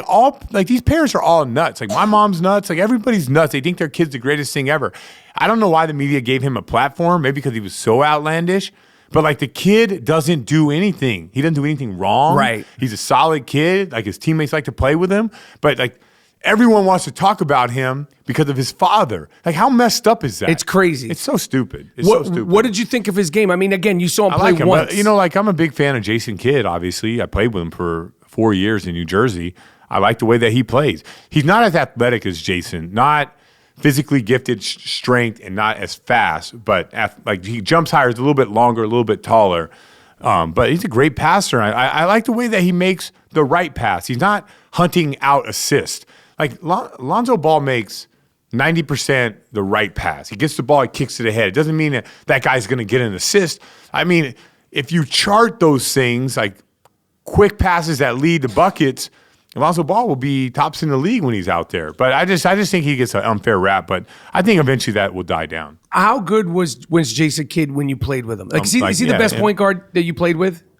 The best point guard at making players better. I played with Derrick Rose during the MVP year. That's the best scoring point guard. But Jason Kidd, if I had to pick one for a year, I'd pick Jason Kidd for a year. Why was he so good? I mean, just like his IQ is off the charts. Like, what else? I mean, he's physically gifted. He can defend at a high level. He makes the right basketball play. Jason Kidd's another one that would get 11 assists and not search out assists. He would just play the right way. Just play basketball, and the results were. That's like the old school way. Like, Larry Bird was 29, 10, and 8, and he just played. And at the end of the day, it was 29, 10, and 8. Like, he's not looking to hold the ball, get an assist. He's not, like, running offense to get stats. Just hooped. And Jason Kidd was the guy who just hooped. And his will to win is something I've never seen before, but I've never played with Jordan. What do you mean will to win? Will to win to me is like last 5 minutes of a game to go above and beyond what you should be capable of doing. That's the will to win. That's Jordan, Bird, coming up with a big steal, like the feel, like it's like when you have the will to win, you make some type of basketball play that helps you win. Jason Kidd did that for the 2 seasons where he probably should have won MVP one of those. He did that the entire season. Just close game, figured out a way. He had a game where we won by 30, had 2 points, 1 shot, 18 assists, right? It's just like he's a winner. He will always be a winner. And when he plays and he won a championship playing completely different than he played back in the day, he's just a guy that figures out ways to win. He's so sort of forgotten. Like you talk about Nash. Yeah. Is it just because there was no flash in his game? I don't know why people forget. Like that to me is I have him as an upper echelon point guard. I mean, I know I played with him, and I don't feel like I'm jaded. It's not like it's some like secret. He's sick. No, I just don't. I just like people want to see like, oh, this guy can score. This guy can do this. This guy can do that. Like to me, I care about winning. That's all I care about. Like watch people. Do they impact winning or not? There's a lot of players that don't impact winning at all. Jason Kidd, night in, night out. I don't need to. I could take a box score, throw it away, and I wouldn't change my opinion on. I don't need to know his stats. It's all time. I don't need to know any of that. The guy impacted winning. That's what matters to me. You're 6'9". You've dealt with all sorts of beasts in the post. The 3 hardest people to guard, like where you're just like, Jesus Christ, at the post. Oh, like the first guy is Corliss Williamson. Because I was young in the league. I was my first and second year, and that was like my matchup against Detroit. When they were good, we were good. I should not have been on the court. He embarrassed me. And but because of what? Strength? Well, a lot of it had to do with I just didn't know technique, right? Like there is a learning process to growing and watching film and seeing what a guy does. I didn't know how to prepare to stop a guy. I got a little bit better once I started watching a lot more film, and maybe like he started getting older, but I could not. Whatever I did, he'd counter. I could not stop him. The other guys like Rasheed Wallace, I've got matched up against him quite a few times, and I was just helpless, right? And he did it with skill. I could watch all the film in the world, and I wasn't going to stop him. And then he's an underrated skill player. His personality and his stuff. I mean, like footwork, winner back to all back. the way. Winner, like he's just That's my phone, Scal. I know. Press it so I can see what time it is. We're not done with the podcast. I still have you for. It's 5:30. I have exactly 2 minutes and 15 seconds. I want to get everything I can out of this. Rasheed Wallace, yeah, he's like probably the most underrated player. Like. If Rasheed had a different mindset, he'd be one of the greatest power forwards of all time. Did you ever play against Michael Jordan? So I played him at the Santa Barbara camp, and I played with him again when he was on the Wizards. Never Chicago Bulls Michael Jordan. What is playing against being around Michael Jordan on a basketball court really like? Michael is upper echelon competitive. Like I don't think I got a real sense when he was with the Wizards. It wasn't like the true Jordan, right? Not that he was bad. He just, like to rip your heart out, do whatever it takes. I don't think that, and even in his mind, I don't think he was like that with the Wizards, right? But in Santa Barbara, I got put on his team. George Raveling said, "Yo, Mike, I think you should take Scalabrine." And Mike looked at George. I hear all this. It was like going on 10 feet from me. He looked at George Raveling. He's like, "The white boy." And George Raveling, who coached USC, now I played there. He didn't coach me, but he was a USC guy, and he called our games. He was like, "Trust me, Mike, you're going to want him on your team." So Mike picked me, and that week, we didn't lose a game. So I was on Mike's team all week. I'd go out to the bars in Santa Barbara. He hooked me up. Like the whole week, it was like he would come up to me. He's like, "Yo, make sure you're getting your rest. We gonna roll these guys tonight." It was like that was like me and Jordan on the squad for a week. It was the greatest week ever in my life up until that point. That's dope. Yeah, it was like from a country kid who played 1 year at USC, and now like my hero is like calling me saying like, "Yo, make sure you're getting your rest. Don't be going out too much. Like take it easy at night because we gonna roll these guys all week." And we were killing like Richard Jefferson, Gilbert Arenas, like all the college players never got it together. And it was like me, Jordan, and high school kids like Darius Miles, Omar Cook, Marcus Taylor, like all high school players, me and MJ, and we roasted guys all week long. That's a dope. We didn't lose a single game, and we blasted them. Like the best players in college, guys who were like NBA All-Stars. We just destroyed them all. What do you? My last question is this: I have exactly 1 minute. That's a lie. What do you think of? I mean, it's all day. I was watching TV today all day. LeBron, Kobe, Mike. LeBron, Kobe, Mike. It's like there's the only 3 basketball players that ever played basketball. Obviously, they're the best. Who's the best basketball player out of those 3? Jordan's the best. I got LeBron second. I think Kobe was in the wrong era. If he was in today's game, oh Jesus, yeah. I just think like Kobe, like that, the whole isolation versus running pick and roll. Like I don't think that you would be able to stop Kobe if he played now. But he was just like more into the wrong. He was in the wrong era. He was playing the triangle, the isolation. I think his greatness, as great as he was, and he won the championships, and he had Shaq and everything like that, I think his greatness is negated because if he would have played now, it would be unbelievable to watch him play. You could not stop him. All right. The White Mamba. White Mamba, White Mike. White Mamba, White Mike. How come you didn't bring me a shirt this time? Because you know what? I didn't want to hear you complain. I didn't want to hear you complain. All right, so White Mamba, White Mike, Iron Rapaport Stereo Podcast. You seriously have a face for radio.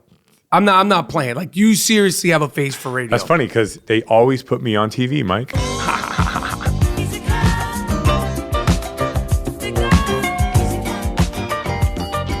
The holidays is just around the corner. Okay, it's coming up. And while that means plenty of parties, gifts, and spending, it also means there's so many football games, basketball games, and hockey games you could score big with every single day. Go to mybookie.ag. I love this site. Man up and play like the pros on game day. You can play the money line, side, or total. MyBookie is your hookup for all your betting needs and offers super fast payouts when you win. Listen, where you bet is just as important as who you're betting on. And if you want to make money betting the games, you gotta go to mybookie.ag. They're the only site that I would recommend. I trust them. You don't have to take my word for it. Okay, go check them out for yourself. They have odds on every matchup and a mobile site that makes wagering on your smartphone a breeze. It's so simple. Visit mybookie.ag today. Join now, and MyBookie will match your deposit with up to 50% of a bonus. Okay? Use the promo code Rapaport, RAPAPORT, to activate your offer. You play, you win, you get paid. Go to mybookie.ag now. Use the promo code Rapaport. All right, we're back. Another thing that happened last few days, this fucking guy, Lonzo Ball, showed up to his first games with the Los Angeles Lakers in Madison Square Garden, and it caused a big uproar because he came in there wearing a hoodie that was inspired. Let me clarify this, because a lot of people are fucking dumb. It was all over the internet. People are saying it was inspired by It Was Written, the Nas record. It was inspired by Illmatic, because the Illmatic cover was Nas as a baby, as a young kid, and the It Was Written cover was Nas grown up in the same photo. Right. That's how much they don't know about this shit. Yeah. People were like, yo, because I went on a rant. People were like, It Was Written. It Was Written was from Illmatic, you dumb fuck you. Word. See, this is where the motherfuckers don't know about this shit, man. These are young dudes. Arrogance. You don't know about this shit, man. You born in what? 90? 95? Some of these people were just dumb. I'm not doing ageism, because I don't like when motherfuckers try to say, oh, you old. Yeah. I tell motherfuckers, I don't give a fuck if I'm 70, 80, dead. You're never gonna be as fly as me, cornball. You old motherfucker. I'm 47. I still skeet. Mm-hmm. My fuck style is still buck wild. Got to be. And I'm still dope. So you ain't never gonna be like me. Right. I'm old. Yeah. Motherfucker, when I'm 90, I'm still gonna be flyer than you. You tight ass fucking jacket. Talking greasy, you old. You corny motherfucker. That's the bullshit here in America. Bullshit. In America. Oh, you old. I'm dope. That's that bullshit. Only this society. I don't know if that's true. We could romanticize all these other countries. I'm just letting motherfuckers know I'm dope. And if you're talking out the side of your lips, you're not dope. You talking greasy out of pocket, you talking to the wrong guy. So he showed up to the game with a bullshit. It looked real light and flimsy too. A bullshit Big Baller brand hoodie with his face over the Nas Illmatic album cover. And he comes in all like, okie dokie, like he's not paying attention, and everybody's been giving him a pass, like his father does all the talking. He's just a kid. His father's the one that's stirring it up. Nah, that's when I was like, nah. Really? How so? Because the first time he came out saying Nas was irrelevant, he got a lot of flack. He should. From me and from all sorts of people. You can't diss our fucking guys. Okay, man. so and that was kind of, when I saw the whole clip, I was like, he's just a kid. He's just talking. You don't know, yeah. So, but for you to come into the Garden wearing that, you make a choice. You know the cameras are rocking it. These guys, they know when I come into the game, it's like a fashion show. So you come in there wearing some flimsy ass, whack ass, corny ass, big baller fucking t-shirt, sweat hoodie, with your face imprinted over Illmatic, and like, oh, you know what you're doing. Of course. So it's not just the father. You know what you're doing. Right. He's playing to that. You're playing to that. Right. Which is okay. Which is okay, but when you don't act like it's just the dad, because you're corny. Right. Your shit look like cardboard. Like a wet piece of cardboard. Your hoodies look like wet cardboard. It's not that thick. Okay. Comfortable shit. Well, they just starting out rap. They're not champion. But they're so great. He talks all his shit. You got to do it. You got to sell it. Hey, come on. Okay. But you got to have a good product. Okay, that's true. You would never come out rocking your face over the Snoop Dogg record. You would never come out rocking your face over a Scarface record. Imagine rock with the Ghetto Boys and you take out Bushwick Bill on the stretcher and you put your face. You would never put what makes you think putting your face over Nas shit is dope? Oh, I see your point. It's not like he's doing it as a homage. Right. You already said he's irrelevant. It's not like he's like, I love this record so much. It's an honor. Right. Shout out to Mr. Morris because he put my 7-year-old picture over the Illmatic, but I'm doing it out of respect. Right. Oh, I see your point. That's a great point. You said it's irrelevant and you put your face over. Yeah. Fuck you, cornball. Yeah, I hear you. Fuck you. I see the point. So I went on a rant, for those of you who don't know. Play the rant, Miles. So Lonzo Ball, everybody's like, he's a nice kid. He's quiet. He doesn't say much. His father does all the talking. Well, you know what they say. It's the quiet ones you can't trust. You showed up to Madison Square Garden wearing a hoodie with your face on it with that fucked up, weird, blank-looking stare superimposed over Nas's Illmatic CD. Well, in New York, we call that big baller brand abiding. Lonzo, you're so fucking lucky. It isn't the days of the late, great Anthony Mason and Charles Oakley. They would have had you walking out of Madison Square Garden tonight, wrapped up and swaddled in a big ball of brand, a baby blanket. The other two kids, Leanne, whatever the fuck his name is, Leanne and LaMelo, are going to Lithuania to play in a pro league over there. I just hope you two motherfuckers check out the shoplifting laws before you hit the town. Stop with the bootleg sweatshirts and come up with something that you guys could actually benefit from. Come up with some big baller brand braces, because the whole family's teeth is fucked up. Told him to need big baller braces and all that fly shit.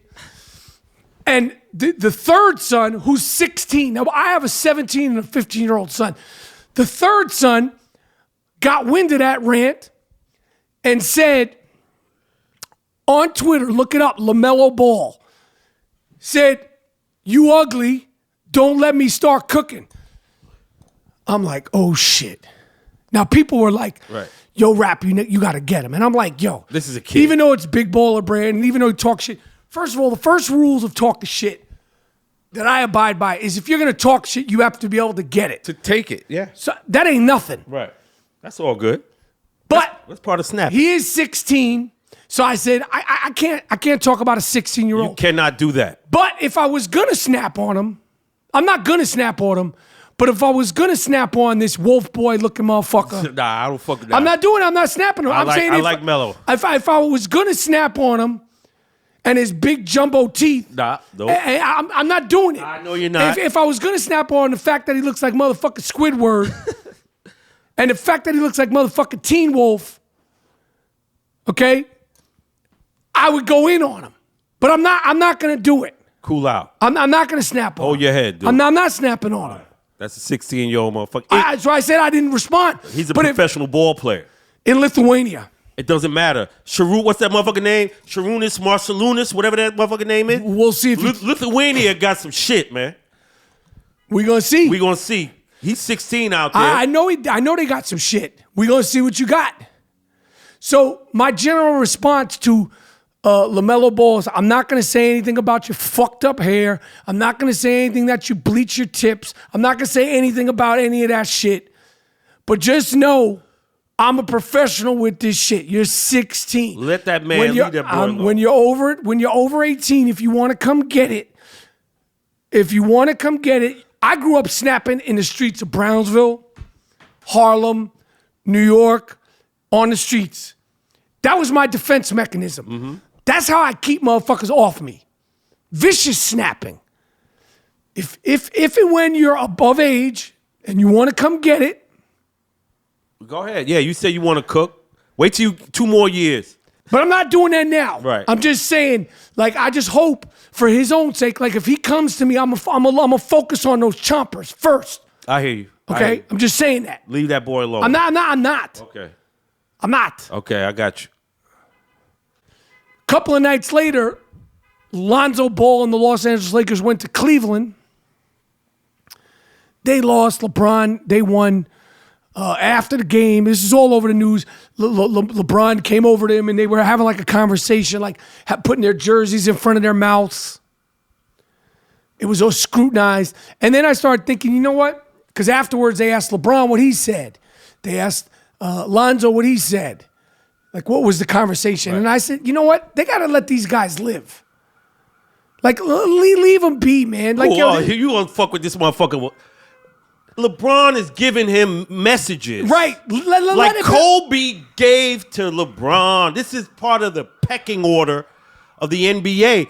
LeBron cares about this kid. He's ushering the new fucking league. They don't need to tell you everything that they said. They don't do everything. You just got a fucking gripe about this fucking guy. No, I was agreeing with you. Okay, go ahead. I was agreeing with what you're saying because they spent the whole next day. What did he say to him? What did he say to him? I'm like, yo, mind your fucking business. Right. Okay, I got you. Yeah. And you know the crazy shit about the media now is, like in the 80s, I would love access to Magic and Isaiah and all them backstage. Like we never saw any of that. We never saw none of that. But now because of Instagram, social media, NBA this, NBA that, like not only do they do the press conferences, but it's as soon as it happens, it's online. Right. So you know what Joel Embiid said to Carmelo. You know what Joel Embiid said to Russell, what Russell said back. So when these dudes, because the next day, this is just a general about them. I wasn't even talking about those guys. The next day, Russell Westbrook and Joel Embiid of the 76ers got into it. And then some reporter was like, well, Russell Westbrook was rude afterwards. I was like, yo, if I'm Russell Westbrook and I play my ass off, I don't want to talk to your whack ass after the game. Yeah, right directly after the game. Yeah. And if some games I'm tired, I don't want to talk. Right. So be it. This guy was like, he needs to act like an MVP. How does an MVP act? That's what they do, man. Larry Bird was never good with the media. He never gave a shit about the media. He never gave quotes. He was not Magic Johnson. He was not Isaiah Thomas. Right, he had his own persona. He wasn't friendly with the media. Oh, and like we said before, Bill Belichick is the worst. But he's so lovable. See, that's that shit. That's what we talking about. That's what we're fucking talking about. But specifically about these guys, if I had a camera, like it's like literally if you play professional sports now, you're like in a 24/7 reality show. All this Lonzo Ball hysteria shit, and there's one thing that really kind of jumped out at me. Charles Barkley said that LeVar Ball is a bad dad. Did he say that? He said that, and on air, like, you know, he thinks he's exploiting his kids or whatever. But you can't call this man a bad father. He raised these kids. He was in their lives, and maybe he's a little boisterous, and it maybe rubs people the wrong way, but you cannot say he's a bad dad. He's in their lives, and so many times we see the black players, the black Americans, it's always the mom there and everything, and it's, you know, you don't see the father because, you know, whatever. But to call him a bad dad, I agree, is terrible, because this is coming from a guy who has admitted, who has told, my father was never in my life. So how would you know? Because you've never experienced the love of a father. So how would you be a judge of a guy who's been vested in his own children's lives. Yes, I totally agree. Listen, my shit with the LeVar Ball, the majority of his tongue in cheek, I think he's fucking as obnoxious as fuck. Yeah. And all that stuff. But you know his intentions are good. And whatever's going to happen is going to happen. He raised 3 kids. They're upstanding kids and all that shit. Because people take the shit talking the wrong way. Right. So listen, rather have an obnoxious over-the-top dad than no dad. And Scotty Brooks and I think Danny Ainge was like, yo, I wish my father was in my life like that. When I was growing up, going to all my games, just singing my praises, even if it ain't true. He can't bust Steph ass, but your pops giving you that confidence. You know what I'm saying? That's what motherfucker is there for. Right. To kind of bolster you, and even if you think you can't bust Steph ass, my pops is saying I could do it. Speaking of busting people's asses, Kelly Oubre, Washington Wizards, who I like, met him in the summertime, fuck with him, actually coached him in a Under Armour sneaker elite all-star game when he was in high school. Might have been the reason why he went over the top, made it to the pros. Oh, word. He came out wearing a Supreme knee sleeve. And then at halftime, they told him, take that shit off. Because you can't just wear anything you want. It's NBA gear has to be sanctioned. And Supreme is not part of it. No, but just like you can't wear Gucci, fucking your own big ball or whatever it is. You can't wear like Under Armour knee sleeves. I think it's Nike now. Be licensed. So they told him, take that shit off. At halftime, he did. He said that he thought that the Supreme knee sleeve was too wavy. And then 2 nights later, J.R. Smith of the Cleveland Cavaliers, he came out and rocked a Supreme brand arm sleeve, and I think he rocked it the whole day. Probably got fined and all that stuff. But that brings me to the fact that, listen, Supreme, do your thing, get your money, great brand, people seem to like it. But the I Am Rapaport Stereo podcast has the sucker shit t-shirt, which is inspired by the Supreme one. I actually think the sucker shit one is better. Of course. Shout out to Greek George. And you could get all I Am Rapaport Stereo podcast t-shirts, including the sucker shit. Which was inspired.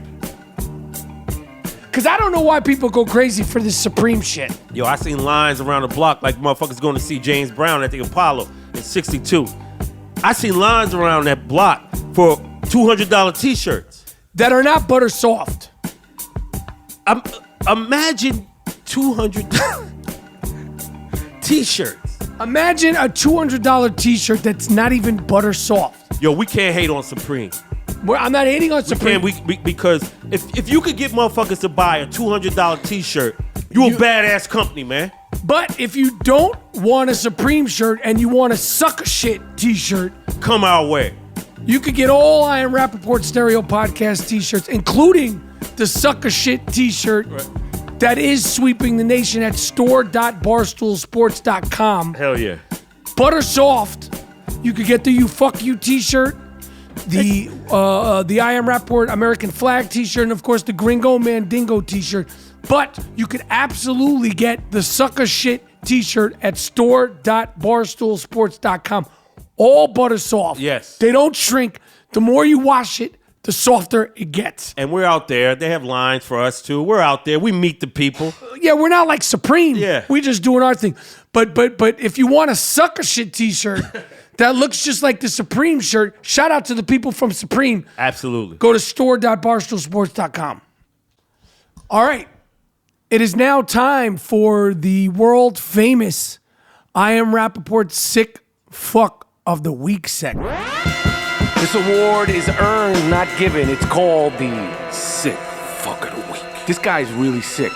Lock him up. How could you do it? Don't let him out. Damn. You fucked the dog? You what? You fucked the dog? Why would you fuck the dog? Why would you fuck your girlfriend's dog? What? Sick fuck. The Sick Fuck of the Week. It's earned. Earned. Not given. You did what? No. No! Yes, it is the Sick Fuck of the Week segment. So, Omarosa. I can't even pronounce her last name. Omarosa was kicked out of the White House. Some people said she was fired. She said she quit. She was kicking and dragging. Security needed to be called in.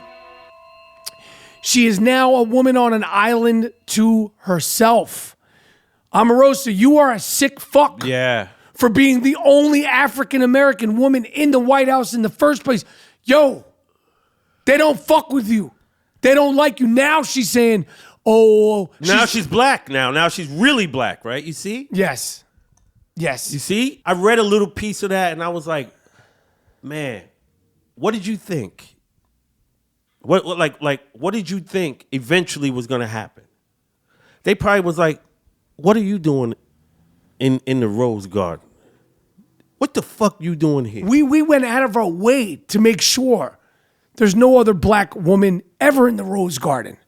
What are you doing here? We reversing everything Obama's done, and you represent that dumb shit that we won. We beat Hillary Clinton. We won. This is our turn. You're a figurehead, Omarosa, and now you got nowhere to go.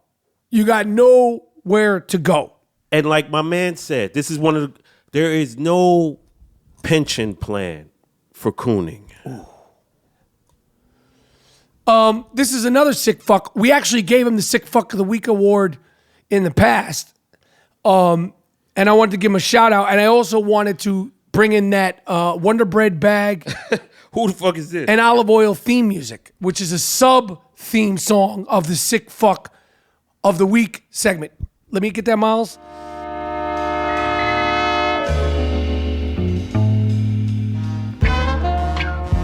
So remember the Indiana fertility doctor who used his own sperm on dozens of patients without their consent? Skeet. Remember him? Bad. Dr. Donald Klein. He was accused of fathering at least 8 children with different women unbeknownst to them. Somehow, some way, this fucking sick fuck avoided jail time. No good judge? I don't know how he did it. Of course. You impregnated women with your own sperm when they were there to get fertility. So imagine your wife. You can't get her pregnant. And they're working with you, or maybe they're going to use a sperm donor. This sick fuck, the doctor, was using his own sperm. He's got 8 children with women, patients, his own patients. Damn. Somehow, some way, no jail time. No jail. This is what we mean. This is why people don't respect this shit, man. This guy is a sick fuck. Yeah, how you go? I don't know how he's not in jail getting that Wonder Bread bag and olive oil treatment. That's why I asked for the Wonder Bread bag and olive oil theme music. I don't get it. How? Like, how do you justify him not being incarcerated? For something, a year, 2 years, something. This is what we mean. I think that Roy Moore and your wife, you need to get this fucking guy's lawyer. Because that lawyer is good. That's them Jew lawyers, man. They'll get you out of some shit. See Weinstein cooling in Arizona with a wig on. Every single week more stuff comes out about Harvey Weinstein. Russell Simmons, get ready, B. Get ready for that Rikers Island. You got to watch what you say to people now. You got to talk to motherfuckers with cue cards now. Yup. You know it, Rap. You in the acting shit. You, especially on set, you be a mute. Yep. Motherfuckers talk to you, be like, Yo, I'm scared even like the music you play. Let's say you're in the makeup trailer and you're playing like Snoop Dogg. I just want to fuck. Yeah. You. Or Nate Dogg. One of those songs. Yeah. And you're in there dancing. And they hear it within earshot. Like this is how I'm thinking. Next time I go on set, like you got to watch what you could be playing some like, some down south like booty popping like. Luke shit. That Doo-Doo Brown. You go to jail for Doo-Doo Brown. Who knows? Final sick fuck of the week. These guys are really sick fucks. 2 tourists who were on vacation in Chicago for some fucking reason. I can't even pronounce it. The last name is Mager and the other one is Ryan Reisgard. They're a couple. They did what they thought was a birthday prank. They're from Minnesota. They told the police that they had been robbed by 3 men at knife point, stealing her $12,000 engagement ring, $3,000 Louis Vuitton suitcase, and all sorts of other shit. Louis. They said that they were on a bus and they were robbed and all this other shit. They said that their attackers looked like, quote unquote, a milk dud or a fat Albert type of person. They smelled like marijuana. They said it was black dude that looked like Fat Albert and a milk dud. Well, it turns out the whole thing was made up. They admitted it. They didn't even get robbed. I told you. They know. Now, this is why these false accusations, I'm defensive of it. And this is why I've said it once and I've said it again.